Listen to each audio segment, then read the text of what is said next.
first one. Morning, guys. It's 8 a.m. I believe here in Southeast Asia. The last live I wanted to do, obviously cut short. I'm pretty sure the Angkor temples have like a Wi-Fi data blocking thing. Pretty sure. Because it was fine at the entrance, and once I entered, then it, just didn't work. Nice. Wanted to give I tried to say this in the last video, so I think the last live was 3 minutes. I'll delete that. Watch this. Wanted to give a realistic insight that as I'm with friends here, and something happened last Saturday at my mental health group that's been going on over a year now. Hey, welcome. Say hello in the chat if you're checking in. So I wanted to address a reality here that is becoming, I would say, too normalized, and I'm trying to keep this open mind when I talk to people who's lived here a while, or they have a different perception of certain things here in Siem Reap, more importantly. Probably all of Asia, but I only know Siem Reap. The first one that stood out recently was people are coming or have come to Siem Reap because they've done something crazy in their home, like crazy. I've done bad things, but this is crazy. And let me put this here. This will make me look more gentle. There you go. Get romantic before we talk about negatives. So, as I was sat down with the group last Saturday, I'm someone that I have been getting involved with certain people who are not nice here in Siem Reap. It can be not nice to everyone, not nice just to vulnerable people or just their partner. This is a very common one here. And shamefully, within last week, 3 women and 1 man ended up reaching out because of stuff that's happening. Stuff that is, physical abuse. I've got one woman who she wanted to meet, but because busy enough, well, I asked her, you need to show me some sort of proof. I can't just keep meeting everyone that wants to meet. So she sent me an image of her breast that was completely blackened, her forearm completely blackened, her home trashed. So I ended up meeting her, and the gentleman that apparently has been accused of doing these things. Hey, 10 people, hi. Quickly comment who's here, by the way, so I know who I'm talking to, okay? Let me make sure I've got my chats on, shall I? All messages, there we go. There's a message, let's view it. I love cats. 2 weeks ago, I made love to my co-worker. Fast forward, wait, that one's, let's just show it, it's fine. My answer, and turns out it's my... Wait. Okay, I'll come back to the odd people. 2 weeks ago, I made love to my co-worker. Fast forward 3 weeks, I was at my aunt's funeral. It turns out it was my cousin. What do I do? Well, I love cats. On pornographic websites, that's a fetish. So you might be able to make some big money. So I would advise, as someone who tries to help people, keep going. Keep going. Okay. Hey, KKK, Blue Eyed Hero, I'm no hero. Red Light, good morning. Tolfik, bro, you look like Liver King. Liver King without the steroids and a bad diet plan. Yeah, I know Liver King. Hey Sonia, hi everyone.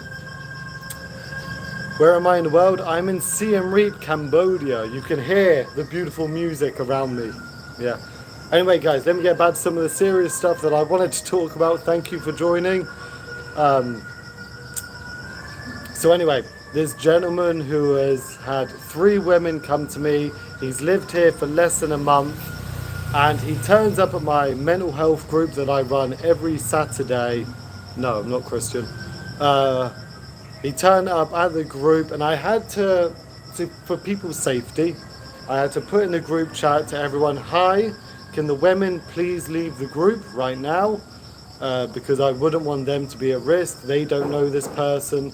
So it was very irritating. Um, but going back to normalizing things in Southeast Asia, I'm not sad, not sad. It's hard to make me sad from other people, but I deal with a lot of problems here. What is that? That's Cambodian music, I think. It's something Khmer music, yeah. Yeah.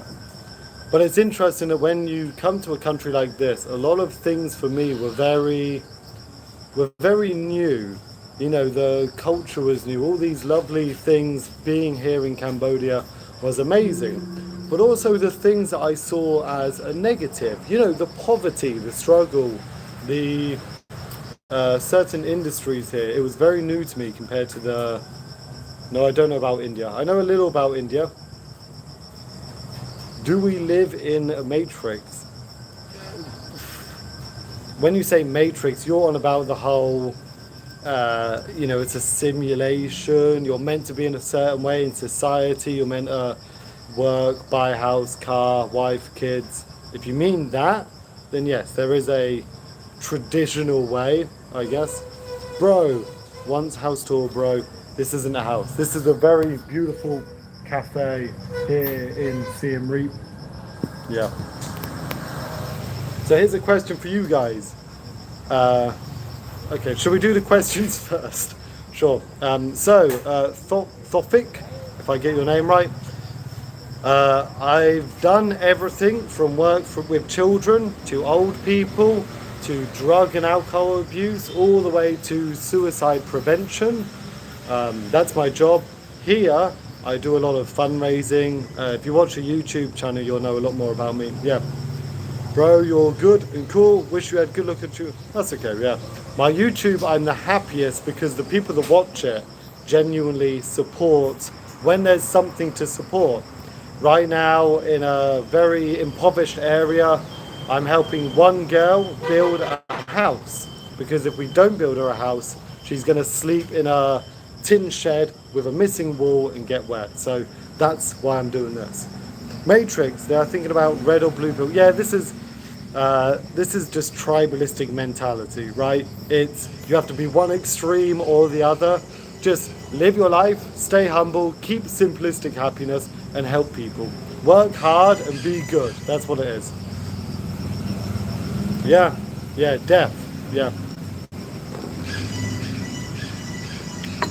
yeah. It's extreme stuff. What do you guys do for a living, by the way? Unemployed ninja. I love your name. You're unemployed, but you're a ninja. So what? You're unofficial assassin, right?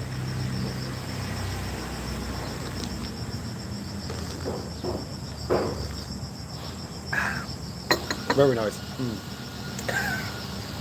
Sexy.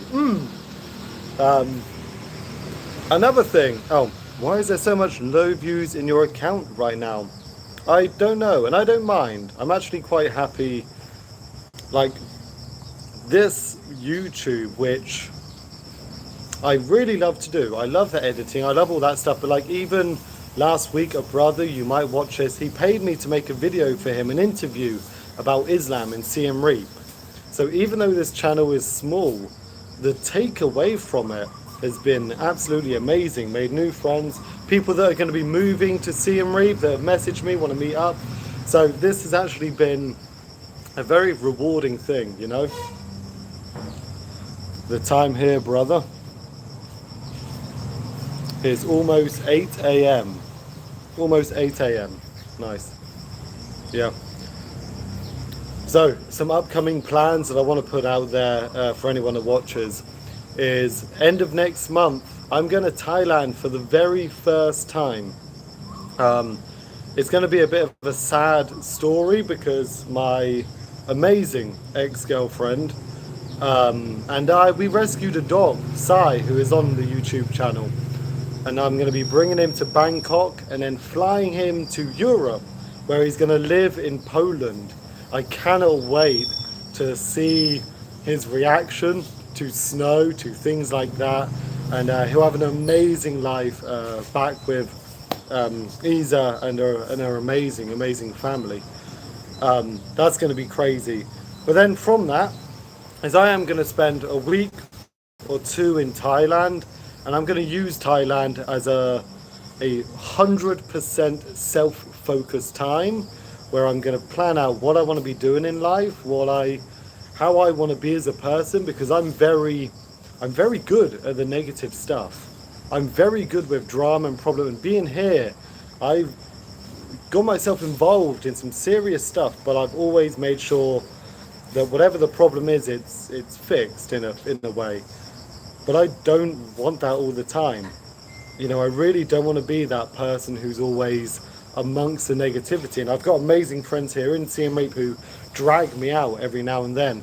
But even when I do go out, and I've got amazing friends around me, there's this thing in my head of what's happening. A reality, I keep calling it a reality. I could live this life here, I could only go out and party and be in this crazy environment every day, I could do it.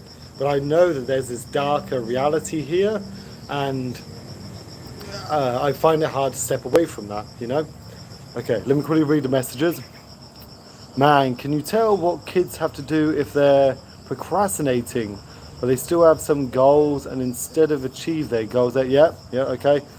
So procrastination's very hard, and all you have to do is put the pen on the paper, put the paint on the canvas, get outside and start going to the gym. Or I'm very good at this, especially with creativity, is I have 1,000 ideas. I have a little book of ideas, and I procrastinate, and I start 5 things at the same time, and I do 50% of each one, and I'm in my head too much.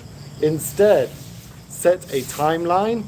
I'm going to do, right now I'm doing children's motorcycle helmets and designing them, so that when I've done 10, I'm going to sell them for cheap and just have a kid have a nice day, you know?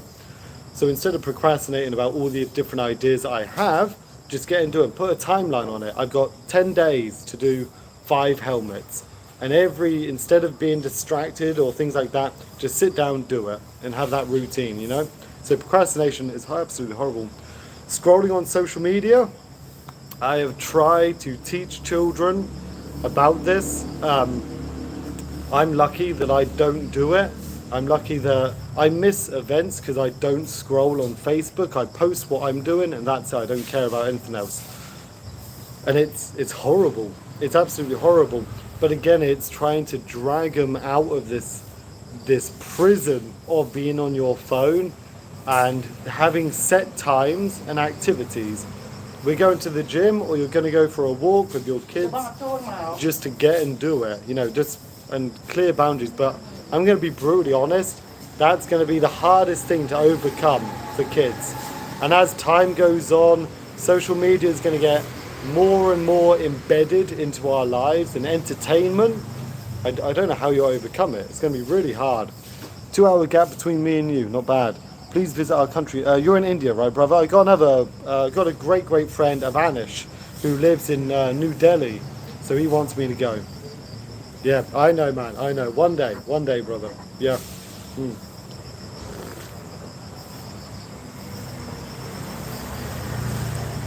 So, sexy. So, after one more. Yeah, we have to be careful to our children so they could learn some bad things on social media. Yep. Especially if they'll pick up the bad person as a role model. Yeah. That's another interesting thing is, I appreciate that. Thank you.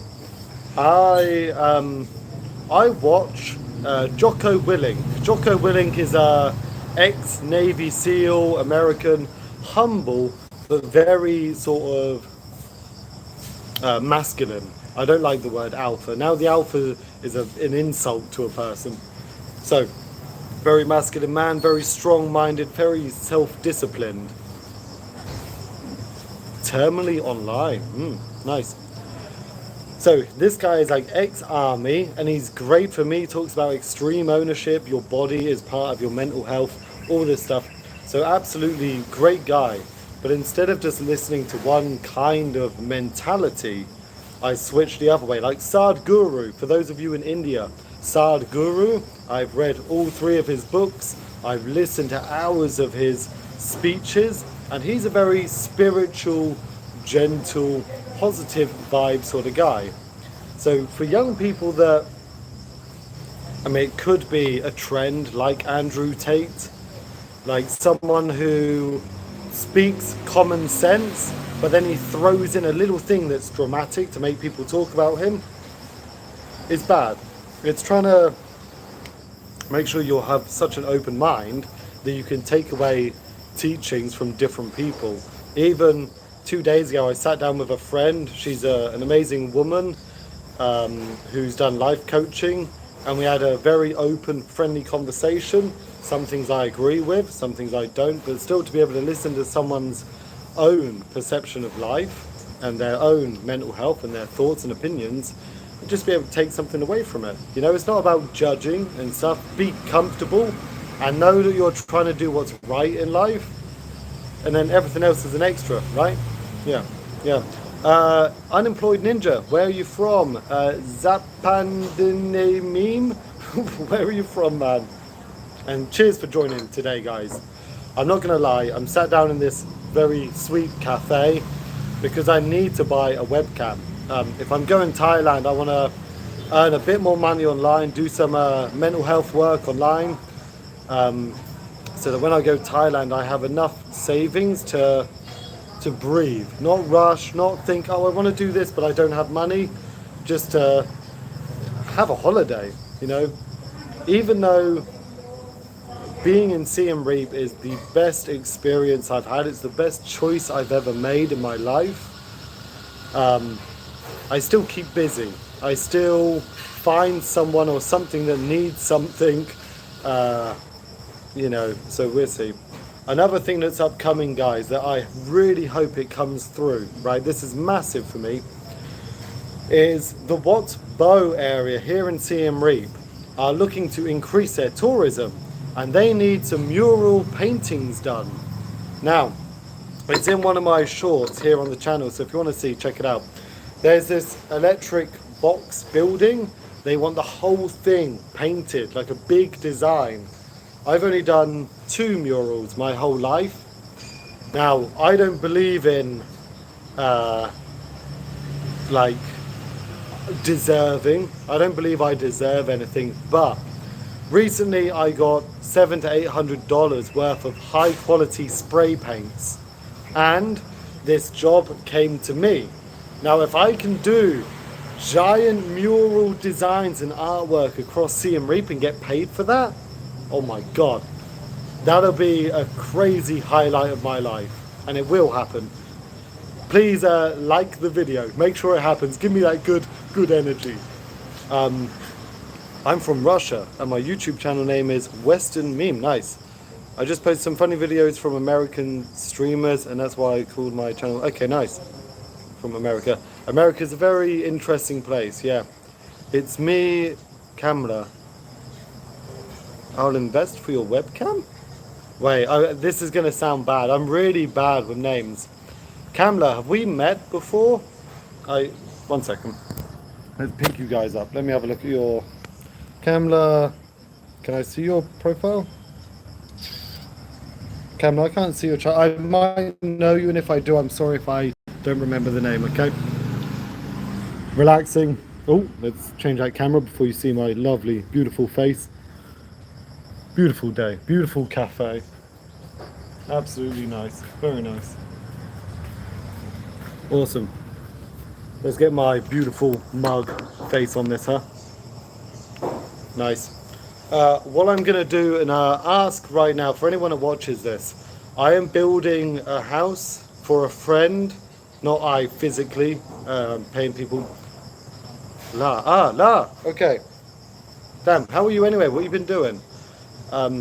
If you look on the recent videos where I gave a Khmer girl 1 million real, there's a link to a GoFundMe, alright, a fundraiser, or you can do PayPal or ABA Bank or whatever. I'm trying to raise money to finish her house because rainy season is coming and it's not fair for her to suffer. If you donate over $100, then I will send you one of her paintings. Beautiful paintings. She's already sold 3, so if anyone is able to help her, please check out the YouTube channel. the video that says Vanny, Kamai Artist. Check out those links, or message me on Facebook, Instagram, out your shell, okay? Otherwise, okay, let's see. How are you anyway? By the way, can you tell what you do for a living? And please tell me what should I do? I'm alright, okay, without clients. And I would like to know what I could be famous to get. Oh, how could be famous to get clients? And I'd like to try content creation and sell some digital product. I don't know why I'm asking this to you, but your opinion is important. Oh, I appreciate that. I've got two friends here who are graphic designers.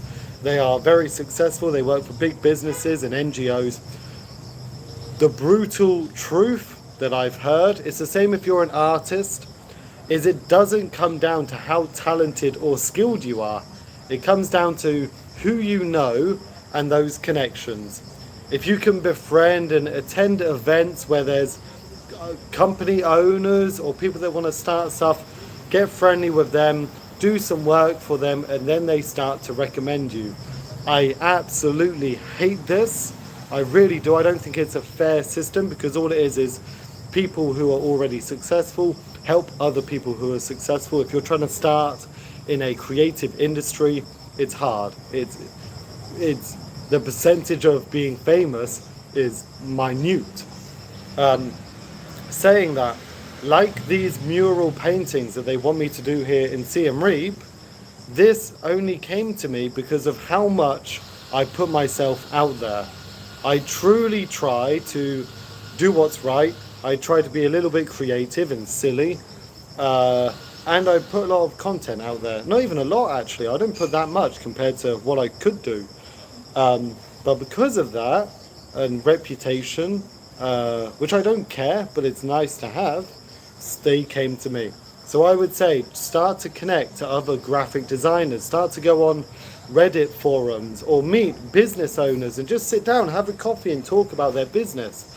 Look around or look at businesses, maybe create a graphic design, a logo for a new business, and say, and put your copyright mark on it so they can't steal it.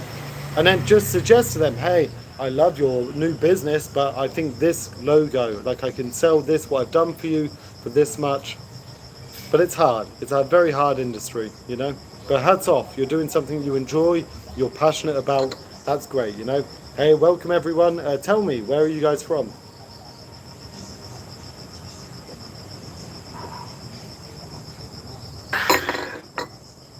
That's good. There was a famous monk in Cambodia who cured one Italian daughter from a disease. Wow. Blue Ride. Is that the monk who is on the Thai-Cambodian border? There's a very special, magical pagoda up a mountain. Is it him? And that's okay, brother. No, anytime. My actual job is I do a lot of mental health work. So people that are very depressed, drug and alcohol abuse, suicidal ideation or attempts, that stuff I'm good with. Interesting, Blue Ride. Interesting. I've been told I haven't left Siem Reap. I've been told there's monks here who have genuine magical powers, and the tattoos you can get are protection, which is cool. Noble work. Not noble. I needed it. I needed people to be there for me at a certain point in my life, and I had family.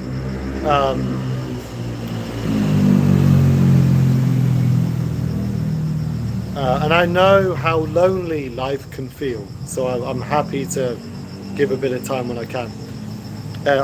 Sorry for asking a lot of questions. It's okay. Sorry if English is fine. Hey, I understand everything. Still trying to improve my English, especially understanding it because it's hard for me to. Okay, especially if I read that fast. Yeah, I get it. Yeah. Lovely. In Russia, time is 5 a.m. Damn, that's good. Get up, do some exercise, have a good breakfast. Good. I'm up at 5 every day. Very good.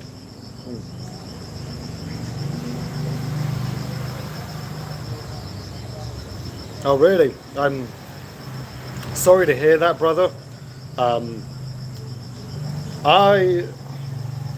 Here's something I do, and I want you to try it, right? There was a moment in my life, 4 a.m. Go back to sleep, 1 more hour. There was a moment in my life that was uh, it kicked me in the ass. It knocked me down a lot. Um, and I had a lot of suicidal ideation. I did a couple of things I shouldn't have done. Um, and I still suffer with suicidal ideation. The last one was 2 months ago when me and my amazing ex, we finished. And when it happens now, like this is 4, 5, 6 years after a certain event happened that brought me down mentally in a very dark place. And even now, years and years after, there's a sense of suicidal ideation, there's a sense of depression still, even though my life is incredibly good. It's positive. I have amazing friends. I do a weekly mental health group for free, and then I online and in person help people with some real dark stuff. And I would just say that, like, as time goes on, those waves of depression or suicidal ideation, they're still going to hit you. And I've kind of accepted it might hit me for the rest of my life. But it's how you perceive it now. If I have this sudden thought of like, fuck me, what am I living for? Like, I failed so hard at this moment. I've permanently affected people. What am I doing here? I know, and I can easily process now, this is just my brain like trying to fuck with me. It's a little test, a bit of a chemical imbalance, and it's fine. You know, it's a temporary feeling. If you want, brother, look me up on Facebook. Ginge out your shell. Happy to help, okay, if you want to talk. Hey brother, hey, how are you? Hey man, good morning. I need to run on notifications. I just saw this, yeah, and it's early. I just thought I'd sit down in a cafe before the shops open. And peace. Yeah, appreciate the tag. Thank you, man. Thank you. But yeah, I get it. Mental health sucks. I also use it as a motivation almost. I'm in Siem Reap, Cambodia. Yeah, like that darkness, that knowing what it's like to London. Nice. I was in Oxford before going to Poland, near the Ukraine, and then coming out here, and I've never gone back. So yeah, if you need any one-to-one sessions, man, let me know, okay? What was I saying? Damn it. Forgot it. There you go. Fucked. Anyway, brother, how's life in the Philippines? $2. You've just paid for that coffee. Cheers. I appreciate that. I appreciate that, brother. By the way, on YouTube, I need to hit $60 before you can even touch it. And I don't do lives. I mean, this one's been quite nice, so maybe I should do a few more. But hey, I appreciate that. Thank you. Thank you, brother.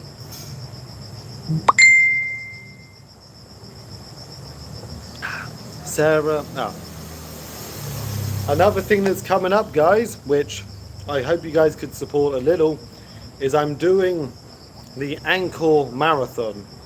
I know, no, I'm not saying, yeah, $2, fine. Thank you, man. Cheers, I appreciate that. What was the emoji? Very nice, very nice.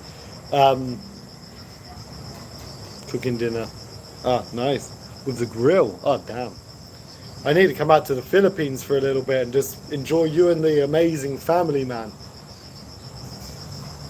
I'm going to be running for Cambodia's first NGO in drowning prevention. Now, I like to say I'm running the Arkoun marathon. Realistically, me and the NGO, we're doing 3 kilometers, which I can run with no training. So, if you guys even want to go to their Facebook, look on my Facebook, you'll see the links there. Go and give some love.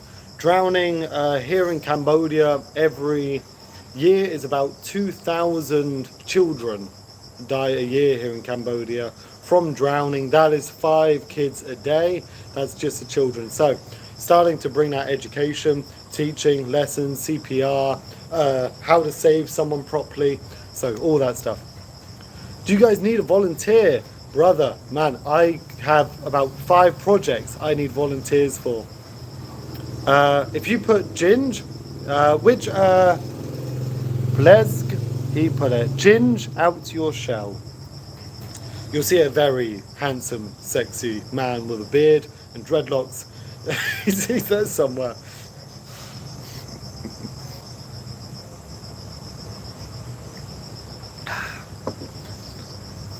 Very nice. Very nice. Nice.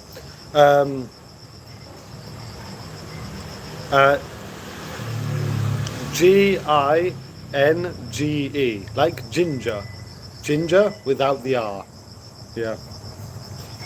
You're in London, man. This is a typical redhead nickname.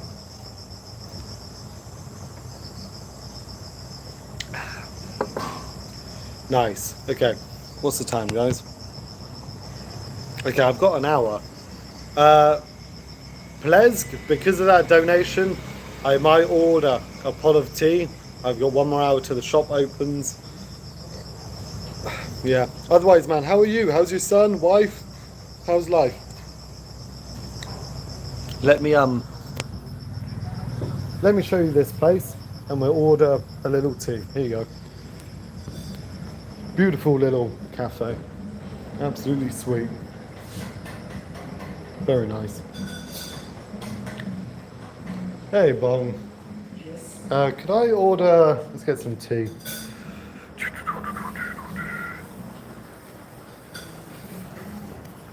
What would you like more?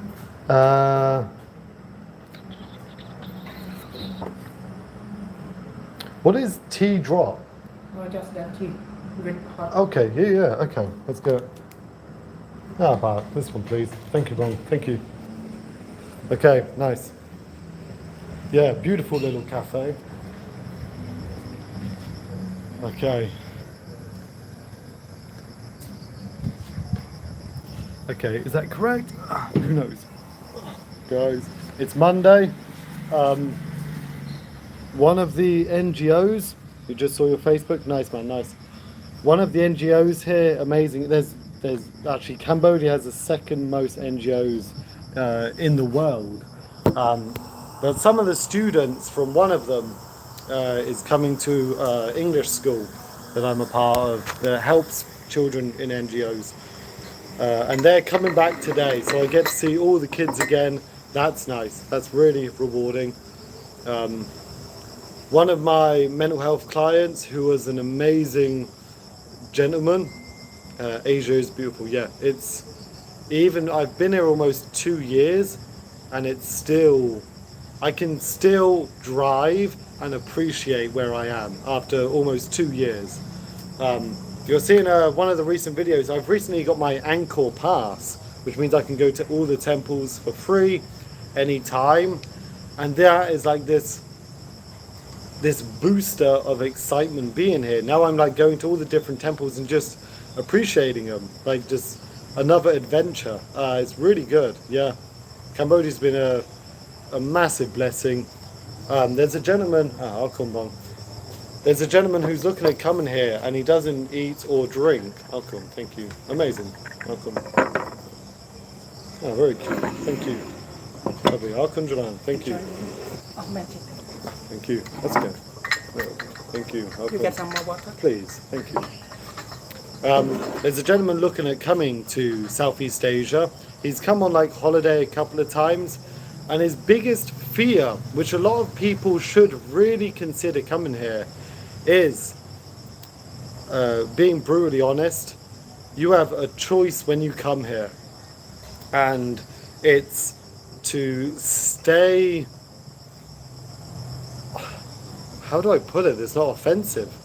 To to stick to the values and morals and mentality that you have in the Western world, where the level of respect and human compassion that you give stays the same. Lovely. Thank you, Mom. Very nice. Beautiful cafe. Look at that. Look at that. And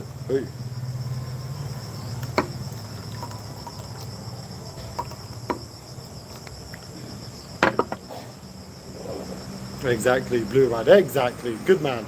But what has been happening, and I've got a mental health client here who's a Khmer woman who's realizing what can happen when a when a man, let's be brutally honest, when a man comes to this country and he's single and he's young or inexperienced or he hasn't build himself up as a person properly, you can come here and you can realize how easy it is to meet women, to have intercourse, is the nice way of putting it, to have access to alcohol and drugs. And I am meeting a lot of people who were straight, normal when they're in the UK and America. They come here and then their whole mentality and money goes towards those things. And to expand on that is, you might actually watch this, and if you do, this is directly to you because I'll be seeing you very soon. Not as a threat, but like I can't allow some stuff to happen. This is an example that's very real, okay? I need to be careful how I say this. Gentleman comes here, young man, right? Young man with a good job, good paying job, finds a Khmer girl, not a street girl, not a bar girl, a normal, independent woman.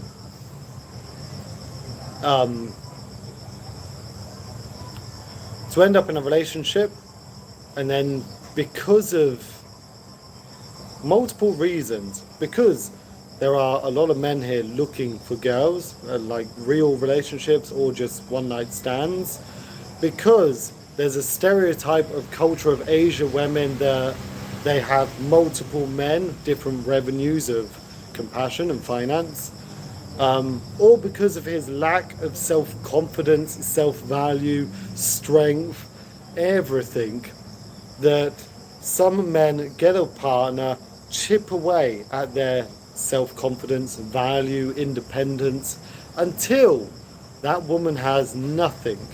And then one day she looks around at life and she realizes that she's a slave, a cleaner, a cook, to this foreigner who doesn't give that same level of respect and compassion and time and energy that they had at the very start. Now I know a lot of dating, long-term dating, there does become a routine or an expectation that should be communicated, but here it gets to a very extreme level.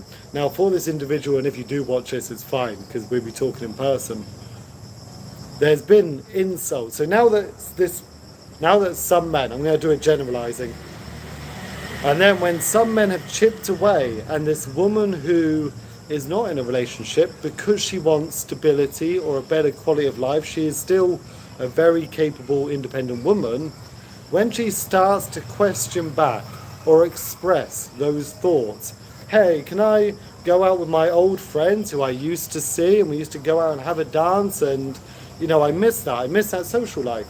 And when the foreigner, the foreign man, is saying things like, no, you can't go out, I don't trust, I need access to your phone, all these different things.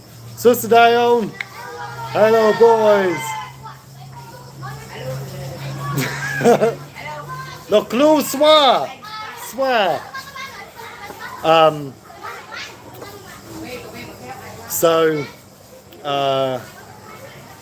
Sorry guys.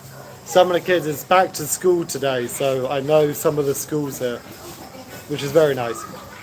So when that chipping away of confidence and lack of male confidence in himself, it turns into insults. Now some of the insults I've heard here in Siem Reap are, if you end up going out clubbing with your friends or partying, I like leave you and then you're going to be back on the streets, you'll be nothing. And it's dangerous. The normalization of some things here and the comfort levels that a lot of foreigners are able to have, I can't agree with. I really can't. If you guys, and some of you have watched some of the content, Susadai, hey! 1 second, there's a herd of school kids going by.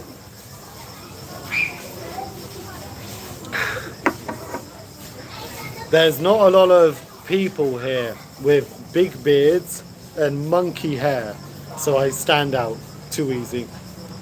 Okay, they're gone. Very sweet. Simplistic happiness, see? Something little you can do, just smile, say hello. Don't do it creepy. I try not to. I know that I can sometimes look odd. Yeah, but you'll see here that there's this respect. Now, I worked with kids for 4 years in the UK, then I worked in child autism, and it was great. It was great. But now I know, like here, from young kids to young adults, the level of respect is a lot better. No one is going to be like in the UK. You're from London, right? So if you go up to a 17-year-old, not all of them, I'm not saying all of them, some 17-year-olds, you're going to get like backlash, right? Like here, it's really good. And everyone's positive. Everyone's very welcoming, you know? Anyway, what was I on? The normalization. The normalization of things here is very annoying. It annoys me a lot. And I do the same thing. Over the last 2 months, I've been socializing with friends. We've gone to a couple of bars. We've gone to restaurants. We've gone to different places just as a group, just to enjoy time. And I feel myself relaxed, first of all. But also, I look at the money that I spent, how easy I could actually disconnect from anything Khmer, Cambodian. You could move here, never have to speak Khmer, and hang around with foreigners for the rest of your life.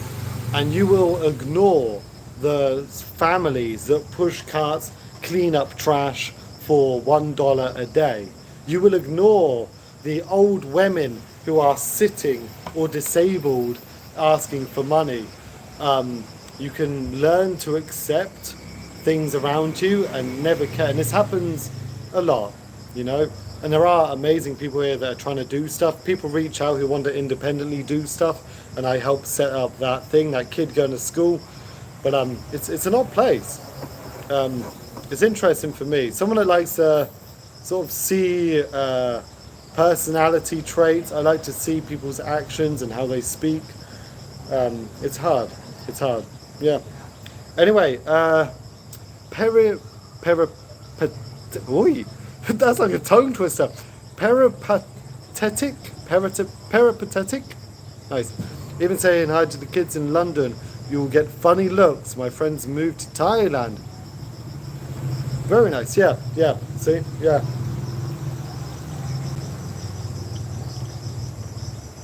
Yeah.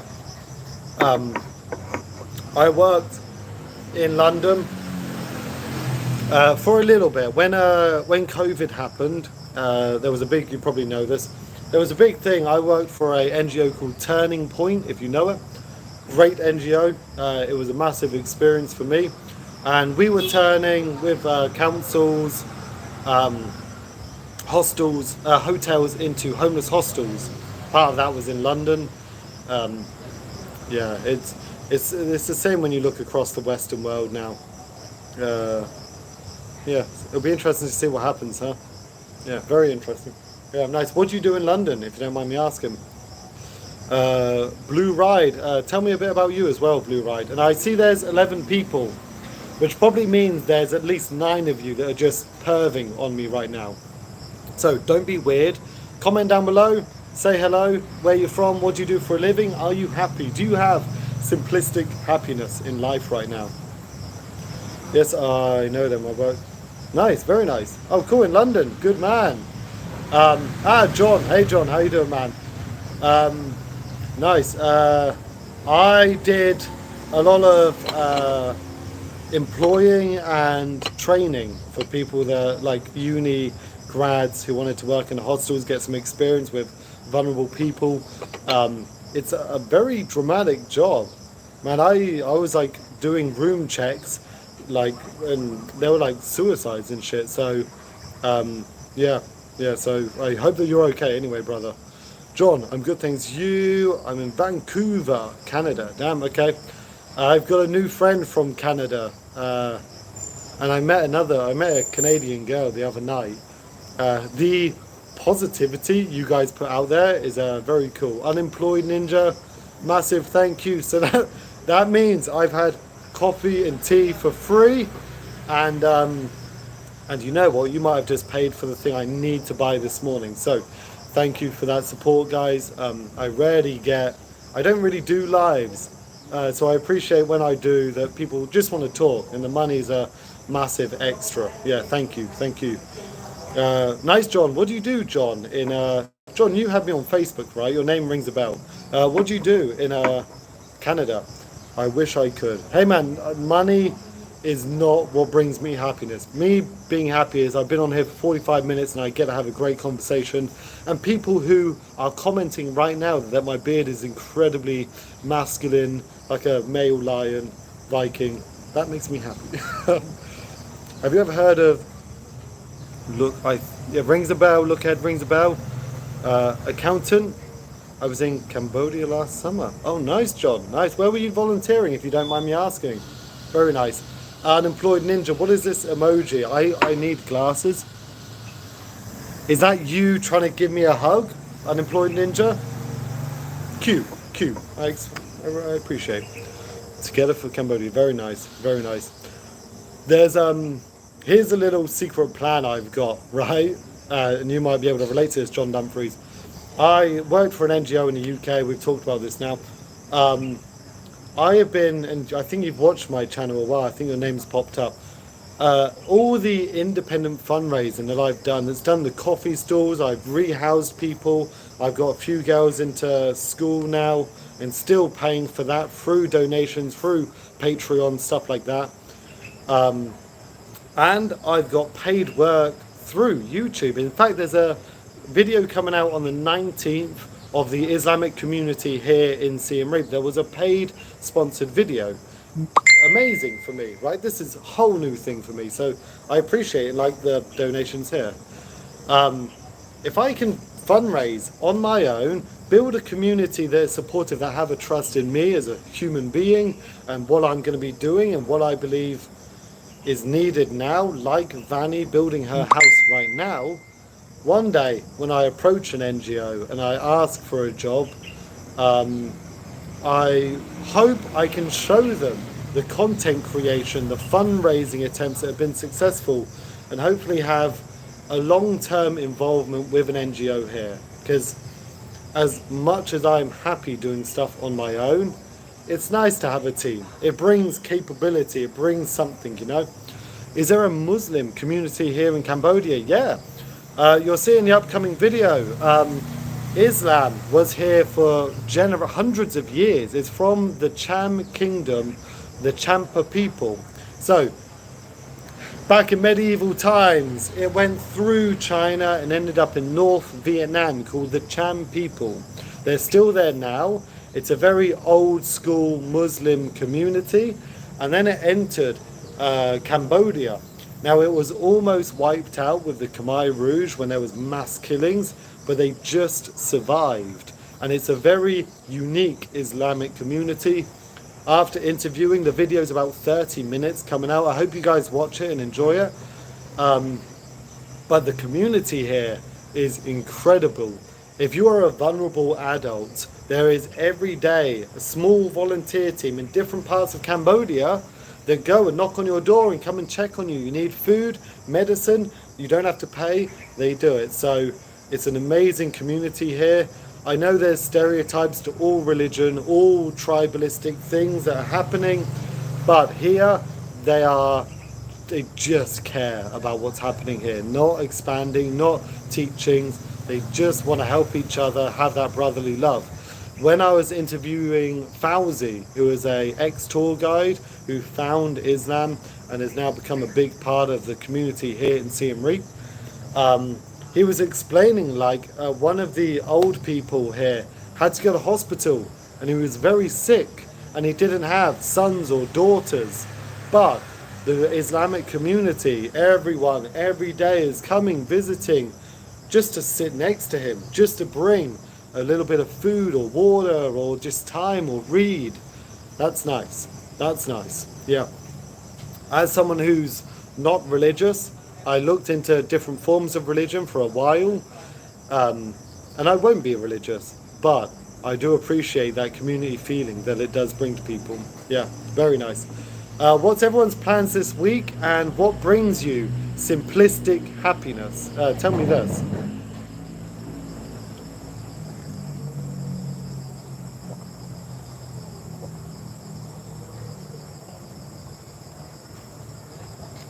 Not bad tea.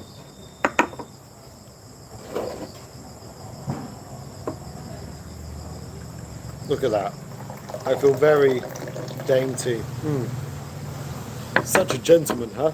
Just be, maybe not with his clothing and sweating out, but just look like a gentleman. Very British, huh? From one Londoner to another.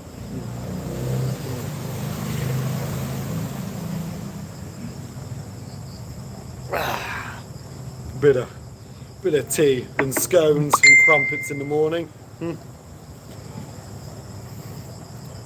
Mashallah. And also, Islam here is taught in Arabic. I think it's actually a worldwide thing, so that's quite nice. So if you do see Muslim people here, Assalamu alaikum, Malaikum salam, the kids, yeah, very nice, very nice, yeah, not bad, not bad. Yeah, so what's everyone's plans before I get going? I'll probably leave, this will probably end when my tea is finished. I've got about one more cup left, which isn't bad, yeah, not bad. Has anyone got any interest in Siem Reap? Is there anything that can be done? Here's something that's going to be happening that I'm a part of. Work tomorrow, late start. Okay, late start. Fair, fair. So you're working in the hostels. You're doing the social work, your security, drug and alcohol clinics, like Turning Point. What part are you in? It's a hard job as well, man. So I hope you're taking care of yourself. It's underrated what happens in these homeless hostels and stuff like that. I had a support worker. Nice. Okay, a lot of respect here.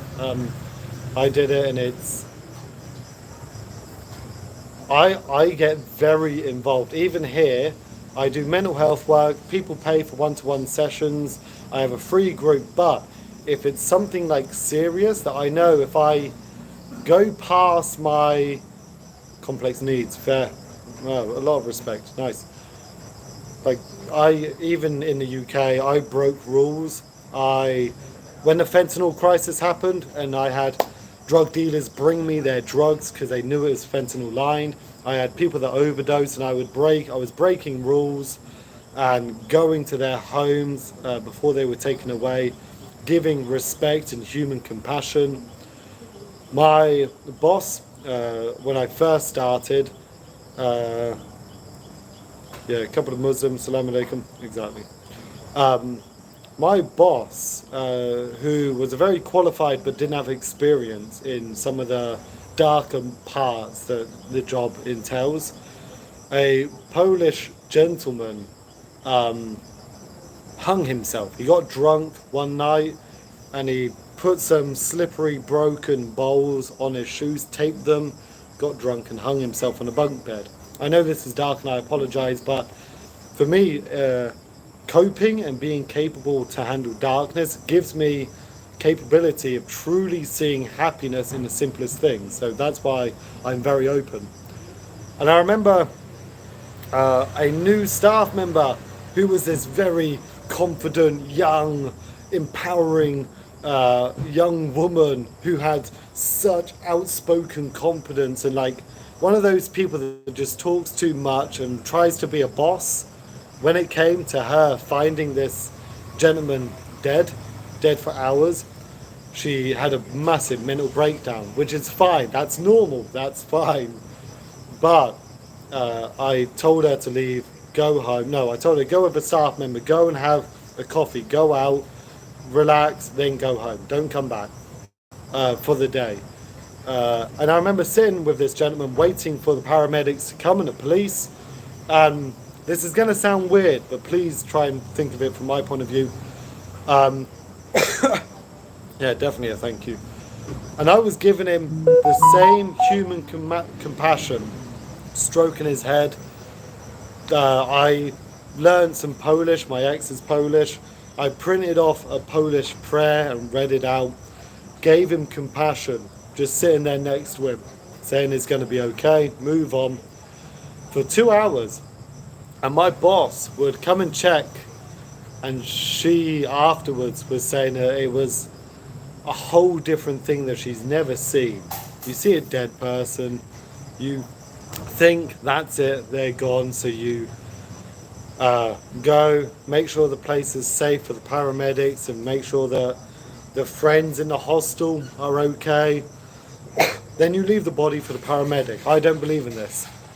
I believe in giving out human compassion until they're gone, until you can't anymore. So yeah, it's a hard job, man. So yeah, I hope that you're taking care of yourself, because you see some hard shit. You have to deal with some real dramas. I had knife attacks. I've got a scar here from one. Somewhere on one of these, I think is this side, I've been affected. So yeah, I hope you're okay.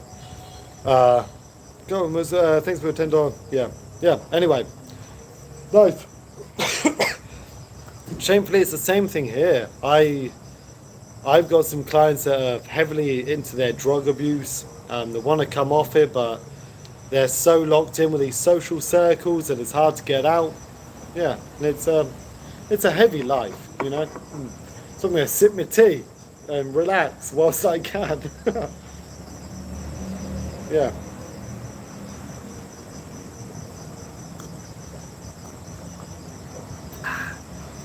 Here's something, if you guys come to Cambodia, obviously if you've been to Asia, you will understand that you can eat the insects here.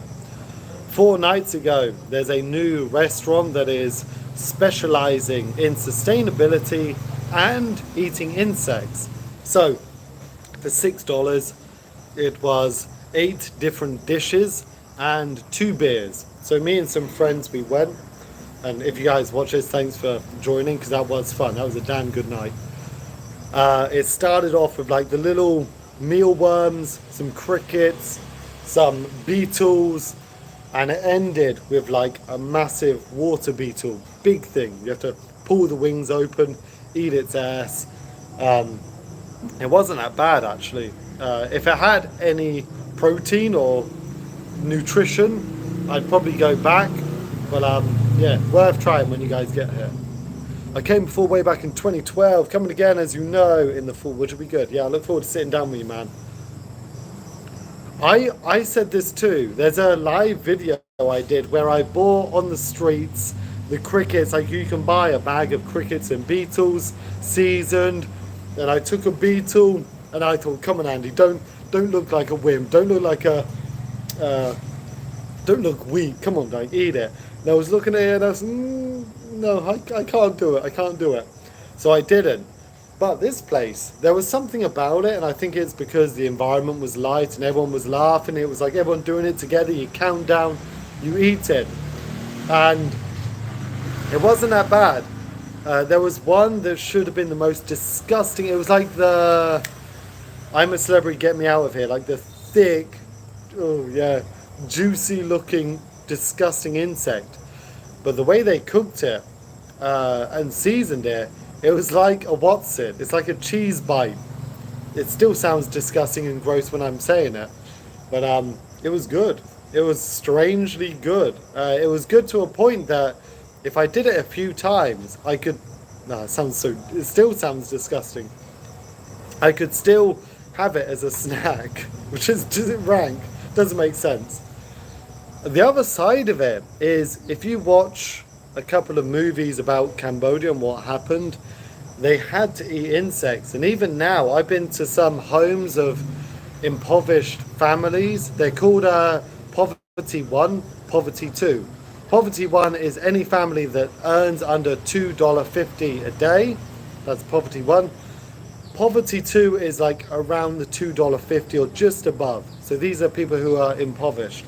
They still eat insects. Like, they'll catch crickets, they'll cook them, take the wings off, and they'll eat them as a meal. So it still actually happens here, shamefully. So in a way, being that privileged, very privileged, where we're born in the UK, we are lucky beyond our belief. Yeah, call the pest control. Yeah, Call them, get them to catch them, cook them. See? Full circle. Catch them, cook them, eat them. You're welcome. But yeah, here it is a reality still for some people. And I don't judge it. I think it's actually a good thing. Last cup of tea, guys. So it's been a very nice hour talking to you guys. Thank you for joining. I appreciate this. And I appreciate those who have donated as well. The same level as well. I don't appreciate you more because you sent money. You've given me time. That's what matters, you know. Likewise, thank you. Yeah, last cup of tea. Can I put this out here to you guys? For 2 months, I was slowly creating an online course about simplistic happiness. It talks about everything from going through darkness, loss, pains, self-hatred, damaging other people in my life and your life, and then life in the Western world. As you know, in London, you're still in survival mode. Even if your pay's better, even if it looks like you have a better quality of life, you live in a nicer place than what I do here, you're still in survival mode. And I wanted to make a long 40 to 60 hour online course about simplistic happiness. Okay?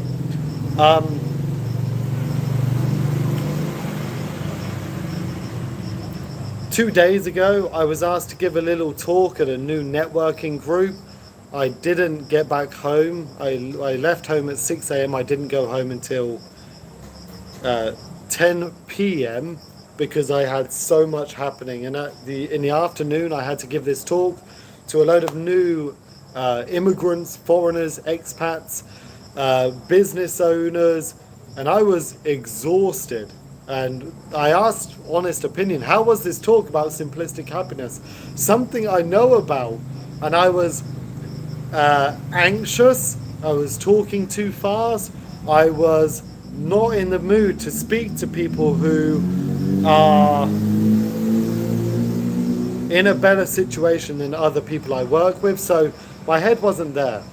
Now I'm putting it out there to you guys. What would you want on an online course if you're looking to change mentality, to come back to a level of humble appreciation, you know? Because I want to do a course that's going to actually gain traction, give me a passive income and have a real effect, because my whole life I've worked with people, and if I can put one thing out there like I've done with the mental health group that anyone can relate to. So if you've got any questions about your own mentality now, where your happiness comes from, do you find simple happiness daily, like any questions, if you can throw it out there now, I'd appreciate it, you know. People put on fake smiles and pretend everything is all right in London. Exactly. Yeah. And I've been to London quite a bit. I lived in Oxford. I was working in Oxford Centre for 3 years, and I had good friends, and you probably do too.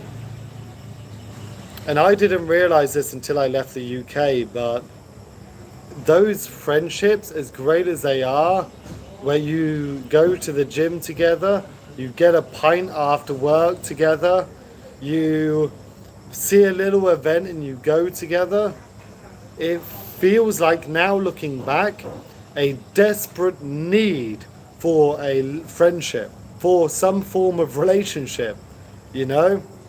I'm a weird guy. I dress up like an orangutan. I am very happy when I'm alone, and I'm also very appreciative when my friends ask to go out and do stuff, even stuff I'm not good at, like dancing.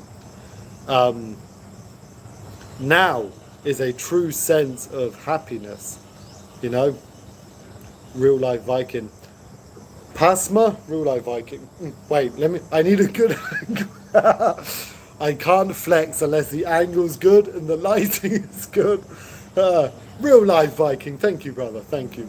I'm a peaceful Viking. I'm very peaceful. I'm the wannabe woke nice one. Um, yeah. Anyway, how are you? So yeah, please tell me, for an online course, what would you want to take away from it? You know, Vikings can be peaceful too. I'm more than capable when it comes to drama and problems, but I never look for it. Yeah, the peaceful Viking. I'm nice. I'm a good Harling man, but I'll fuck shit up. That's the Viking part. Yeah, nice.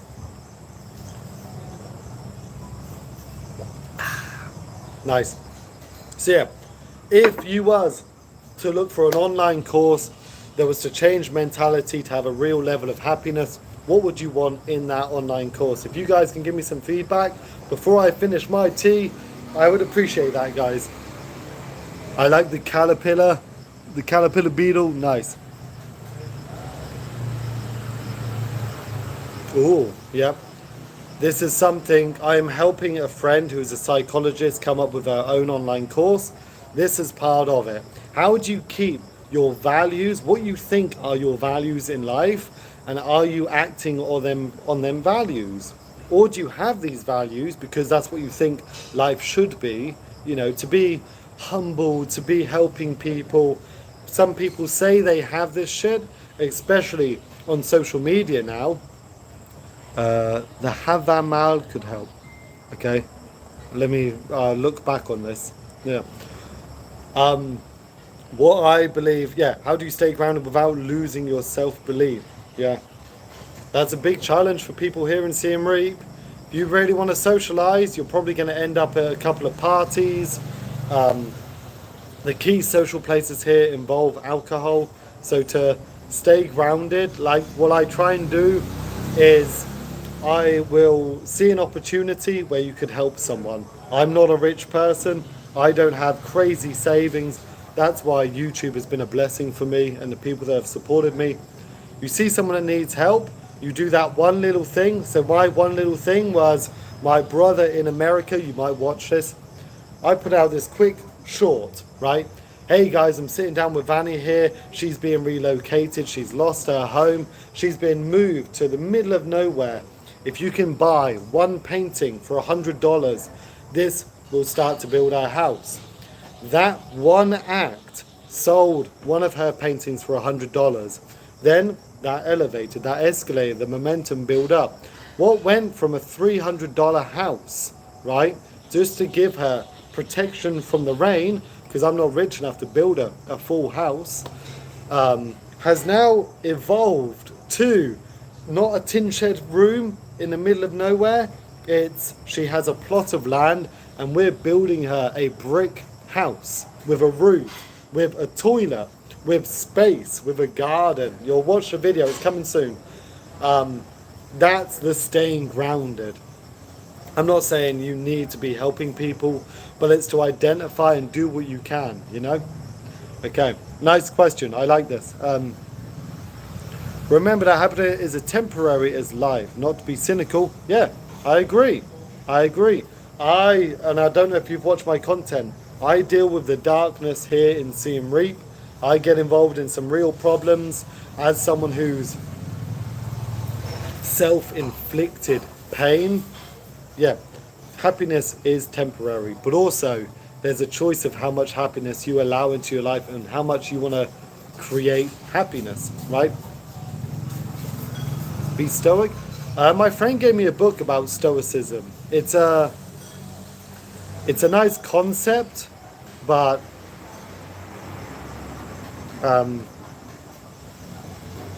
I don't completely agree with it. You know, I'm a third into the book about stoicism. Act of kind can make another happy. Yeah, acts of kindness, exactly. Yeah, good. I like your correction. Yeah, good man. To be stoic, what you control is your responsibility, but what you can't control, let it. So yeah, that's what I don't agree with. My friend preaches stoicism, and let me put it this way. Control what is your responsibility, what is your life. Right now in life, my responsibility is eat, sleep, I could earn $300 and I can live on $300. And then I could be like, I'm going to start some businesses and make what this idea of success is. That's the stoicism. Whatever's in my control or my responsibility is what I should take on. If I can't control it, let it be. Now, what if your perception of what you can control is wrong? Vanny, a girl who's been moved, forced out of her home to the middle of nowhere and is now getting wet when it rains sometimes, who has nothing on this plot of land, I could say that that's out of my control. There's so many people that need help. I don't have the money to do it. How am I going to do it? Bit stoic, right? Oh, it's happening everywhere. There's so many animals that need help. How am I going to do it? Instead of that, maybe put a little bit of effort of coming out of your shell, which is the name of this channel. Make sure you like and subscribe. To test the water of what you're capable of, you know? A lot of people limit themselves and never, yep, exactly. So, stoicism is, this is my life, my responsibility, I'm going to own this stuff and be the best person I can be. And if it's not a part of my life or responsibility, let it be. I hate that. I don't like that. I see that. There are retired old men here who have their pension. They are just going to do what they want to do. And that, where I am now, man, this place doesn't need selfishness. This needs good-hearted people that, number one, take care of themselves. But when you have time, energy, or resources, and you're stable, get out and help someone. Find one person, figure out their situation, plan how to help them. You don't need to change their life and get them a big income. You just need to make sure that their quality of life is the basic for human needs. That's where stoicism doesn't work, you know? A lot of people live themselves, never reach their full potential. Yeah, 100%, yeah. I'm really trying to figure out what I could do. I have ideas that I believe would work and are fun and interactive and could help people that need help and help what I'm trying to do. But I have this anxiety, this lack of confidence, and probably a lack of support, like in-person support. But yeah, that's something I'm trying to develop, you know, so yeah, I appreciate that. But you can't control everything. Speaking from experience, I have tried and it broke me. Nothing was gained except pessimism, yeah? Took me an age to put myself back together, yeah?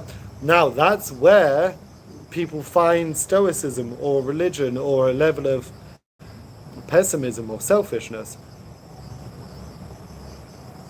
Yeah, so what you did that was wrong is you might have not been happy within yourself first before you try to take on someone else's stuff. You might not have been stable enough or know your true capability, or you haven't hit a dark enough place.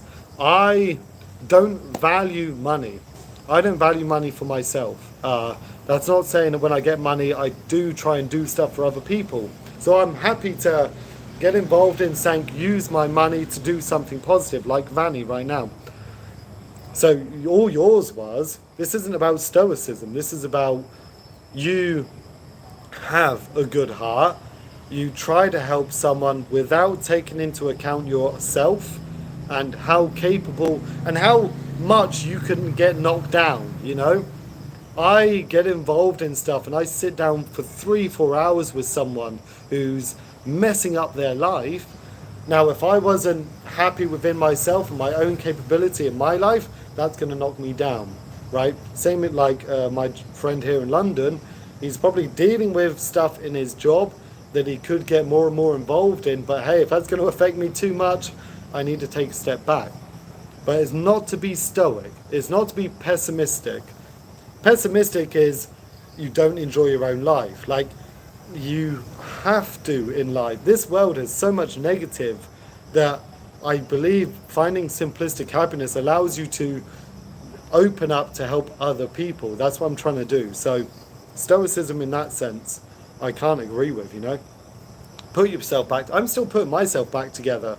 But part of that is doing something positive for other people. I could stay home all day today, I could work 3 hours a day and survive.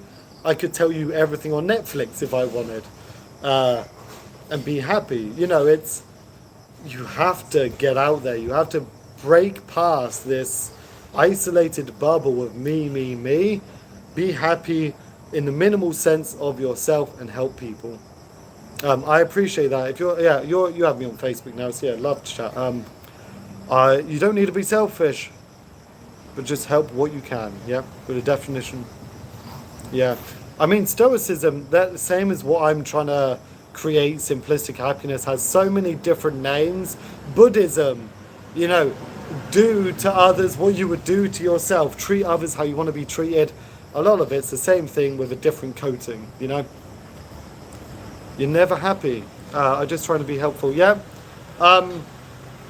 Phasma, add me on Facebook.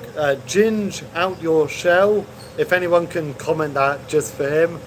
I do one-to-one sessions. I am creating an online course that I'd love to really develop and like have a few people to test on, you know? Yeah, take a step back. It's affecting you. Have a day. You know what I started doing over the last month is every day I would do something for or with someone. Thank you. Now every Sunday, like yesterday, I go to the temples here and I meet one friend for a couple of hours. That's it. I don't message my clients. I don't message people in my mental health group. I don't message the friends that are going through stuff, not because I don't care, but because this one day a week, I need to take a step back and breathe, you know? Because I'm someone probably like most of us, fuck, my friend is going through shit. I know they're home alone. Let me give them time. And Sister Mom, you know, so it's hard. Yeah, it is hard, but you have to take that time, you know, and know your limit. I've got something I want to do when I come back from Thailand that's going to push my limits. And when I start to do it, because it's a bit dangerous in the sense of my health, or potentially catching a disease or becoming sick, I'm going to be doing something that's going to test my comfort levels. And when I do it, I'm going to be saying to my friends here, guys, if I call you twice in a row, it means I need you to pick up, I need help, you know? So, yeah. Is becoming a wolf, the metaphor of a wolf, helpful? This depends. There's a Native American mentality of the two wolves, the black wolf and the white wolf, and that balance of life is a real mentality of this sounds very spiritual. It sounds Native American. I've got my dream catcher tattoo. The male wolf will follow behind a pack so he can overlook people. Yeah, so it depends what you mean by wolf. Yeah, I love nature, by the way. I'm a very big hippie for learning about nature and animal behavior. Yeah. Nice.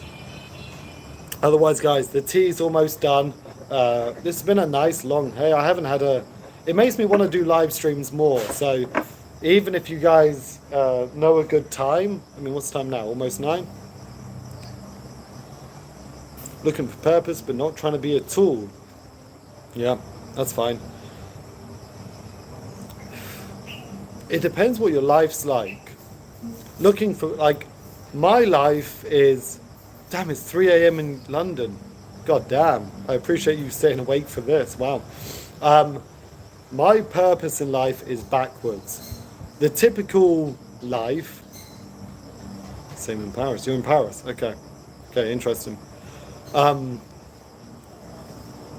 It depends. If you got children, that is your purpose in life, you know. Hey Chris, welcome man. Where you from? Tell me what you do. If you have children, that's your purpose in life. If you have a girlfriend, that might be your purpose, to experience life together and grow and build and be better. My purpose was thrown backwards. I'm never going to get married. I'm never going to have kids. So I had to find my own purpose in life, and that's the reason of Cambodia, of trying to help those who They actually need someone to give them that little lift up in life so that they can push forward, you know? Broke up and now I'm so alone. Okay, that's fair, man. Failure is a hard term. If you we talk on Facebook, so add me on Facebook. If you ask me about certain aspects of my life, I would class myself as a failure. And when I've talked about this in the mental health group and to friends, they try to be nice. You're not a failure, you just did what you thought was right. And that's fine, I get it. But it is a failure. And it's that choice of what you take that failure as, what you've done, who you've hurt, or a relationship ending, and taking it and switching it into a strength. Okay? I can say that going through depression, and I attempted suicide a couple of times, I could class it as a failure. Fuck me, why did I burn these friendships, these relationships? Why did I treat this person like this? And I'm still having to accept and adapt and learn from it. I might have to for the rest of my life. Do I keep my mentality of, fuck me, I'm a failure? You know, I've got nephews and nieces who are being born who I might not see for 5 years. Is that a failure? Or do you make sure that you're trying to do something positive? Doesn't have to be on a big scale. You could have one friend right now who needs help, who needs some companionship, some friendship, and you drag them out of your home, of their home. You know, it's switching that negative into a positive. You know, you don't have to be, I've got some qualifications around mental health, motivational speaking. You don't need any of that. Give one person some human compassion, you'll be better, you know? Okay. Pray for France. Seems like they're going through tough. Everywhere is blue ride. Everywhere there's some sort of drama happening. It's pretty crazy. Chris Williams, US, trying to get out of my shell. I like that. Well done. Cheers. Reference the channel. There you go. Thank you for that.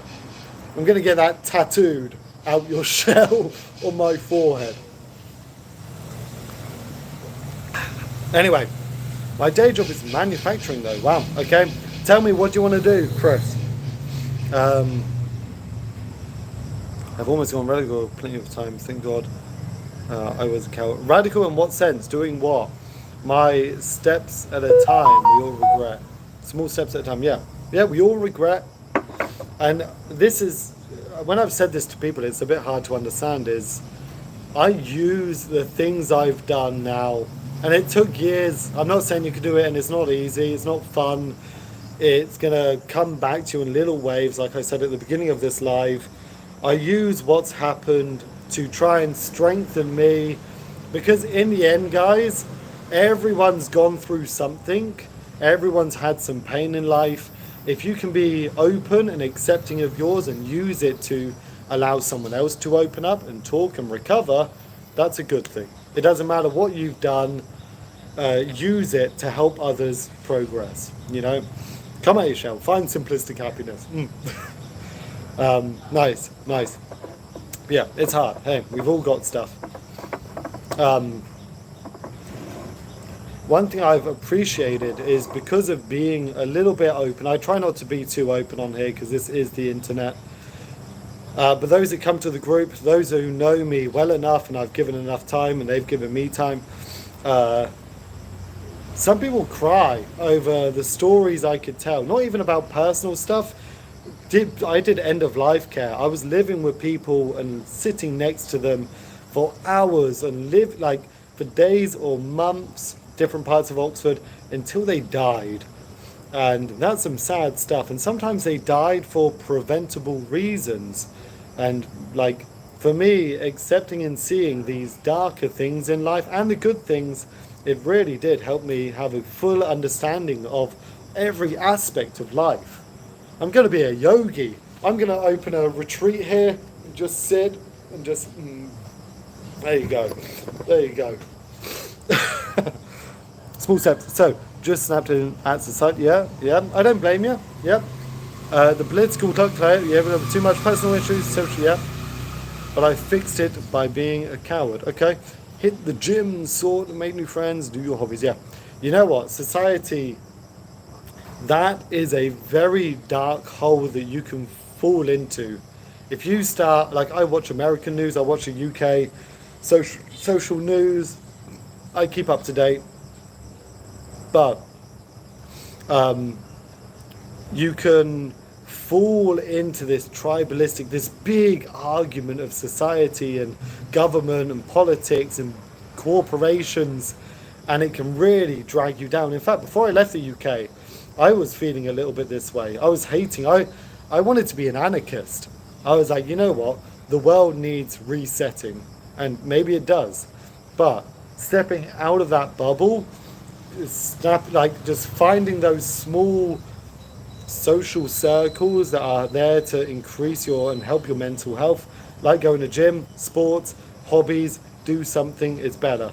When you leave the Western world, people, everyone I've asked who's come here, who are friends, and they look back at the UK, of Europe, of America, and they're like, oh my God, like, I was like right wing, left wing. I was arguing with these other people about topics that now I've stepped back, you realize it's just a big game.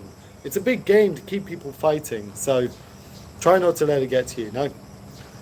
You can change a dude, it's never too late to change it. Yeah, true. Chris Williams, I lived in Cambodia for nearly a year back in 2015. I really enjoyed my time there. Hoping to move back there once I have more money saved up. Very nice, Chris. Very nice, man. Yeah, I'm incredibly happy being here. I've been here almost 2 years. I don't know if you've watched the channel or not, Chris.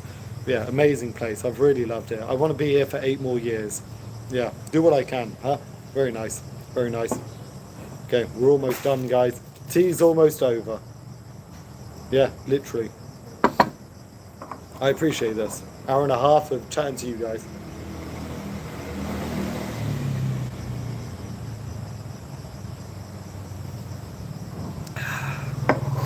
Nice, nice. And a little love heart. There you go.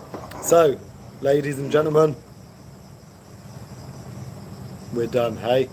Maddows, I'm just leaving. We've had a great chat, though. You're here, though, right, Maddo? Nice, nice. But that's the problem about social circles. You can sometimes fall in the wrong one. Almost fell into red pill mentality years ago. Yeah, it's easy. It's the same everywhere, though. It's like why I try and preach with the simplistic happiness is really finding yourself, finding that purpose for yourself. And then when you have that, like I know I'm someone, I want to be silly, dress up like an orangutan, do the fundraising, be creative. That's me. I want to get in the gym and do my running and keep like physically fit that helps my mentality. That's the next thing. And then when it comes to your social circles, like here, I could easily every night go to Soxham Road, drink beer with some people who are lost in this women, alcohol, social life. That's very sad. And you know that if they went home alone one night, if they spent one day alone, sober, it'd be incredibly sad. So everyone has that choice, no matter where you are of the social circles. It's that self-discipline. Do things alone or with friends that are good for you, and then find out what you want to be doing. Sometimes I look at other people. I made a new friend here who I've absolutely loved their personality and what they're doing in their free time, and it would make me uncomfortable to do it, but I'm gonna get and do it because that's something I want to take on and see if it really does fit with me, you know? Yeah, don't be scared to talk, 100%. That's why, let's finish it with this. Saturday night, 7 p.m. here in Siem Reap at the River Cafe is a mental health group. Whether you're in London, America, Canada, Philippines, I know one of you are in the Philippines, feel free to spend thousands of dollars to come to the free group. Nice. Okay, guys, thank you. Thanks to the guys who have been talking, giving me some feedback, some opinions. I've almost woke up. I need a shower. I need to go and buy this thing. Thanks for your time. Thanks for the donations. Feel free to message on Facebook, if you need any help or anything, let me know. The group, Saturday, 7 p.m. Every Saturday. I've done it for over a year and a half now. Every Saturday night, sitting down with people, different stories, tourists, Khmer, expats. It's been good. It's been good. Yeah. Otherwise, guys, come at Shell, find Simplistic Happiness. Thank you all again. I've appreciated this morning. This has been nice. So yeah. My time. My time. 7 p.m. my time. Your time, it would be like midday or 1 or 2 p.m. Whatever that is. Yeah. Okay, guys. Thank you. I need to get home and do some work. I've got an event I'm going to be starting here, which is crazy with some amazing people. Yeah. Okay. Arkoun. Bye. Bye. Cool.